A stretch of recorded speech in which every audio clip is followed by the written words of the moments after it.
Programa Med Saúde, um oferecimento Arte Farma. Tecnologia em manipulação. MHV Cardio, cuidando bem do seu coração.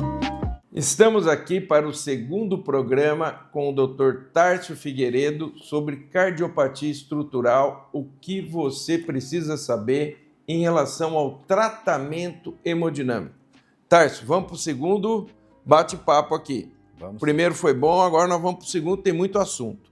Nas doenças degenerativas, Tárcio, o que você me diz no tratamento das cardiopatias estruturais por degeneração e o tratamento hemodinâmico? Nós temos uma febre nesse momento, que é a questão do TAV. Eu queria que você falasse para nós isso. Exatamente. É uma febre realmente, é uma febre que não é à toa, né? A TAV, né, que é uma sigla em inglês, né? Transaortic Valve Implantation, né? Uma válvula implantada percutaneamente também. No começo precisava se dissecar, né, pela artéria, né, já ia a artéria femoral, mas hoje com a melhora tecnológica dos dispositivos, com perfis mais baixos, né, com materiais melhores, ela também está sendo implantada por punção também. É lógico que exige muitos cuidados, né, mas a febre é por ela ter ótimos resultados. Excelentes resultados. Ela ser segura, né, o implante ser seguro, e os resultados realmente são muito bons. A TAV, ela também exige algum preparo anterior, né, a decisão que vai ser realizada, e também caímos aí em alguns scores, né. E no começo ela sempre foi indicada mais para aqueles pacientes, né, quando a cirurgia tinha um score de mortalidade muito alto, né, um score de um score de risco, né, de mortalidade muito alto. Então, nesses pacientes com score muito, muito altos, onde a probabilidade de acontecer algum evento, um desfecho negativo com a cirurgia aberta, esses pacientes foram mais alocados a ser feita a TAV, né?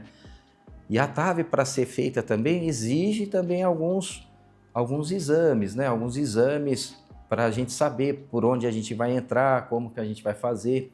Como, por exemplo, um dos exames fundamentais é a angiotomografia. Uma angiotomografia que se faz desde lá do coração, da válvula aórtica.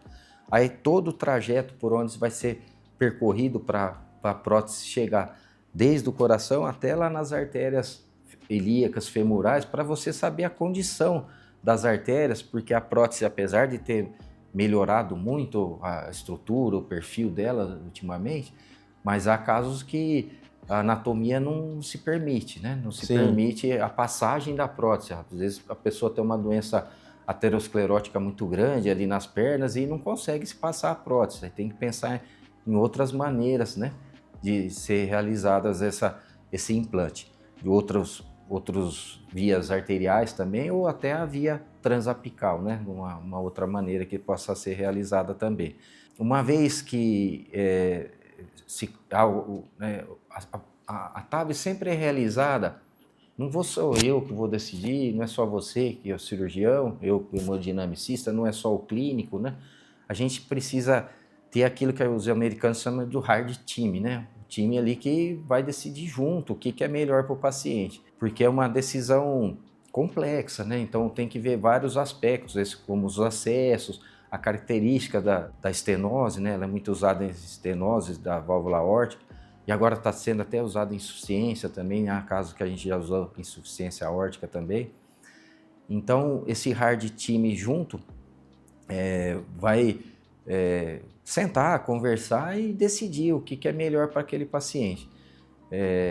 Existem esses scores que nos auxiliam também, né, na decisão. E uma vez, né, que eu estava falando, né, que a gente decidiu por ser feita a TAV, ela é feita pela punção da artéria femoral, e uma série de precauções, a gente passa um marca-passo provisório, porque na hora da expansão da válvula pode ocorrer bloqueios, né, da condução elétrica do coração. É difícil acontecer, mas pode acontecer. Sem dúvida. E o mecanismo é mais ou menos igual àquele das outras patologias que eu estava falando. A gente sobe uma guia, a gente tem que atravessar a válvula aórtica, né? Que é um procedimento um pouco trabalhoso, porque a válvula abre pouquinho, né? Ela está abrindo um pouquinho, mas a gente tem que conseguir passar a válvula aórtica. Depois que passa a válvula aórtica, a gente pode pré-dilatar com um balão, com balões, né? Essa estenose, ou às vezes já ir diretamente com a prótese. As próteses têm 2 tipos assim fundamentais, uma são expansíveis com balão, ela vai com o balão por dentro e você, lá na posição aórtica, você expande a válvula, e tem outras que são autoexpansíveis, elas têm um mecanismo de autoexpansão com liberação de umas bainhas que seguram elas presas e aí elas se expandem lá na região.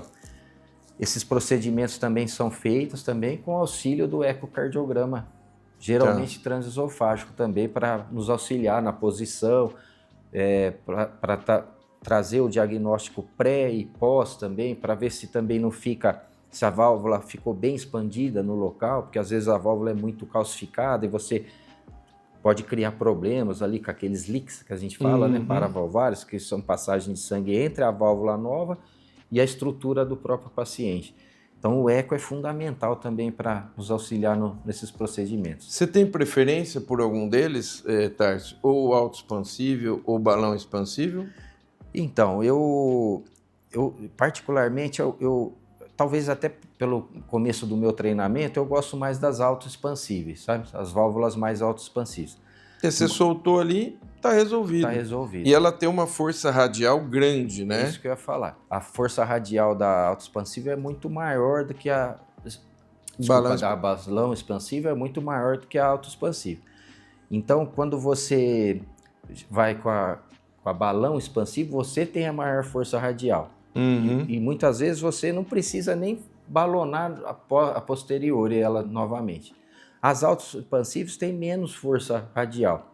E aí muitas vezes você tem que terminar com uma outra expansão com um balão depois por dentro dela. Entendi. Então eu tenho mais a preferência das expansíveis por balão. Das expansivas por balão. E também foi o meu começo de treinamento, e a gente acaba, né, pegando mais mão para esse tipo de coisa.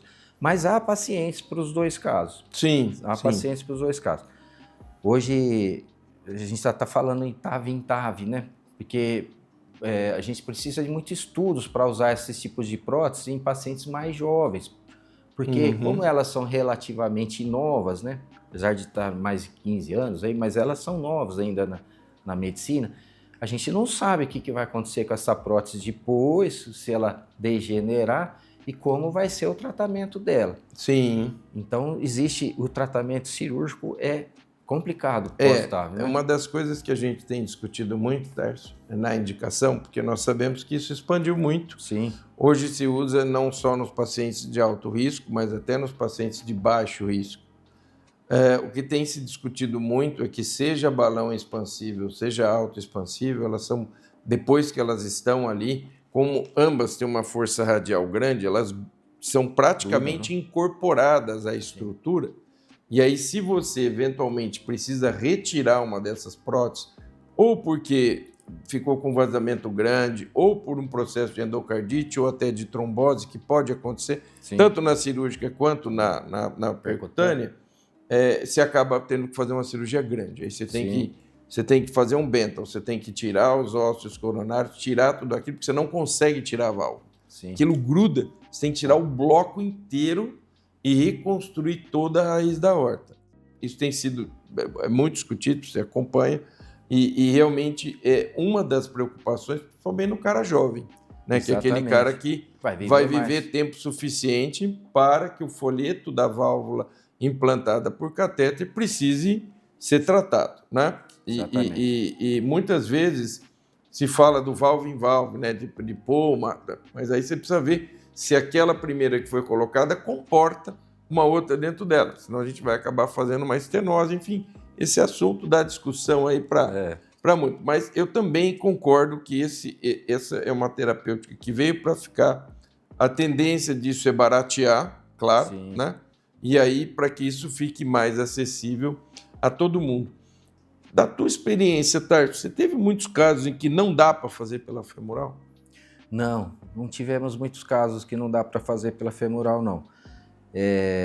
O bom da femoral é que nós temos duas, né? Tem Sim, também. Então, sim. às vezes, a gente sempre prefere a femoral do lado direito do paciente, porque a gente fica na mesa do lado direito, é mais na Mais mão, fácil, né? tá tudo Mais à mão, fácil, né? Tá tudo à mão. Mas tem a femoral do lado esquerdo também. Mas hoje, nós nunca fizemos aqui em Jundiaí, mas existem até TAVs implantados até por carótida, sabe? Por carótida também já existe relatos, mas não é o dia a dia. O dia a dia é pela artéria femoral. Pela artéria femoral.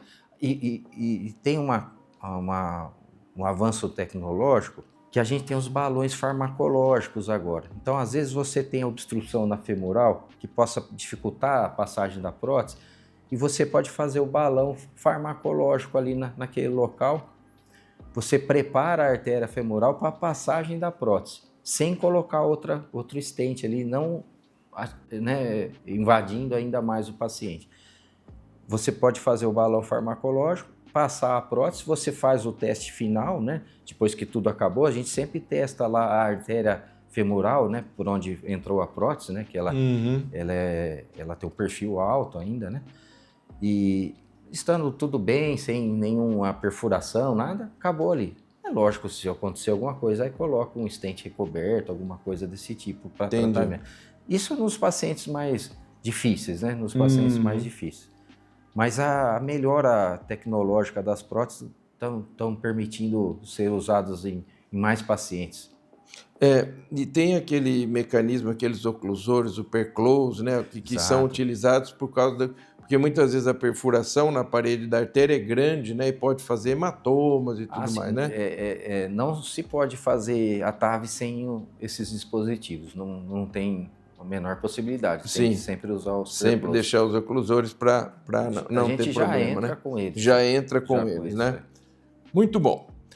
Nós vamos pedir um minutinho para você. Eu não vou deixar o Dr. Tarso embora, vou segurar ele aqui. Nós voltamos para o nosso segundo bloco desse programa, em que estamos discutindo cardiopatias estruturais e seu tratamento hemodinâmico. É 1 minuto e já estamos de volta.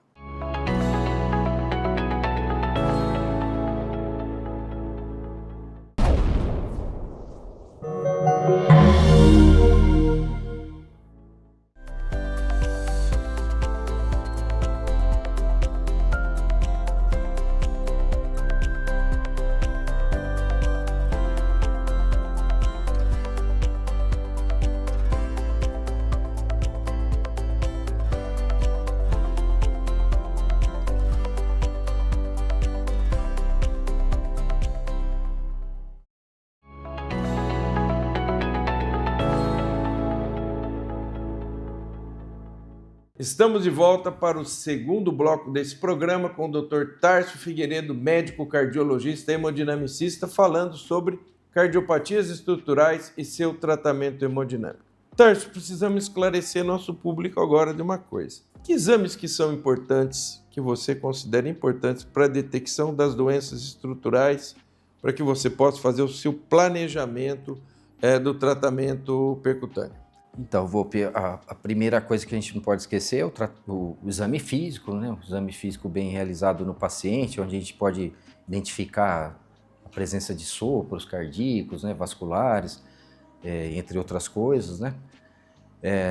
Um exame fundamental e muito simples de fazer também é o ecocardiograma, né? O ecocardiograma, que é um ultrassom do coração, que também teve uma evolução muito grande, muito grande ao longo dos anos. Hoje a gente é possível ser feito o transesofágico também, que é feito pelo esôfago, que o eco vai lá do lado do átrio esquerdo, né? Tem uma visão muito boa do coração, ou até intracardíaco, né? É o famoso entre nós médicos o ICE, né? Intracardíaco ecocardiograma. E é um exame fundamental também nos diagnósticos valvares, né? De problemas valvares, problemas de defeitos do septo, né? É muito importante. Além do exame físico, o ecocardiograma, muitas vezes temos que lançar mão também da angiotomografia, né? Como tinha explicado no caso da TAV, né?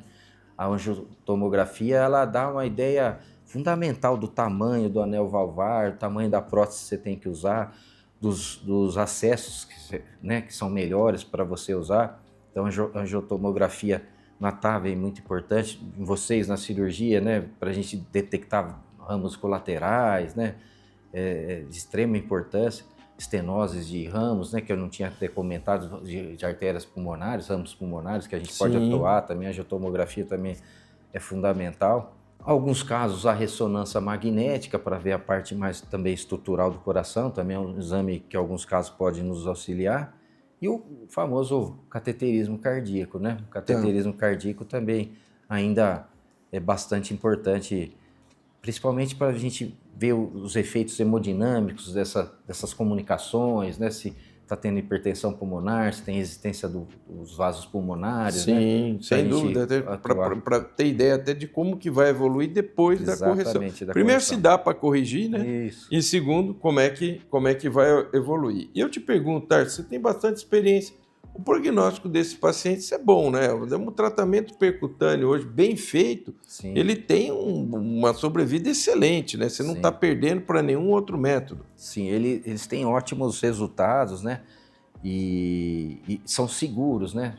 Bons resultados, são seguros e os trabalhos mostrando, trabalhos no mundo inteiro mostrando que tem resultados muito equivalentes a muitas patologias que são cuidados pela cirurgia, né? Sem dúvida. Então, eles são muito seguros e um pouco menos invasivos. A TAV, particularmente, assim, eu tenho uma paixão por fazer, porque é um divisor de águas, assim, é impressionante. O paciente, nós já tivemos um paciente, só para você ter uma ideia, no dia ele estava na sala de espera para fazer o procedimento, ele fez um edema de pulmão, um edema agudo de pulmão, e aí agora, né? O que nós vamos fazer? Vamos cuidar da patologia, uma estenose aórtica importantíssima que ele tinha.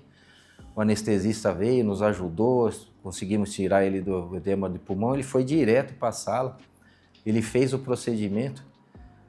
Na segunda-feira, na quarta-feira ele estava indo embora para casa dele, na quarta-feira. E a vida tudo dele, resolvido, né? A vida dele, assim, uma coisa impressionante, assim, mudou.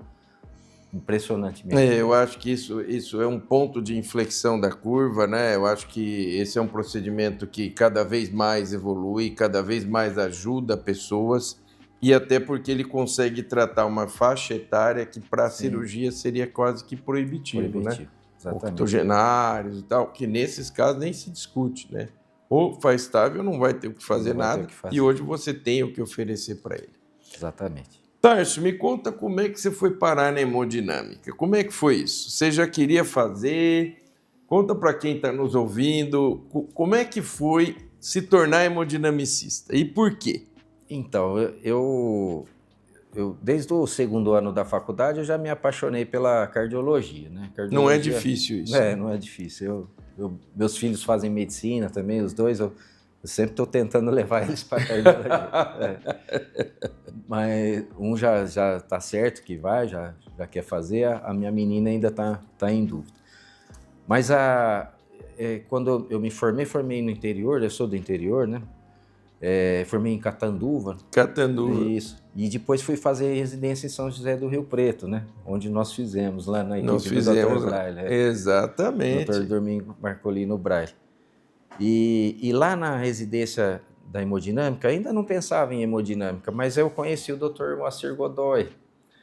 Grande amigo. Godoy, E ele é grande médico, grande pessoa, né? Uma pessoa sensacional.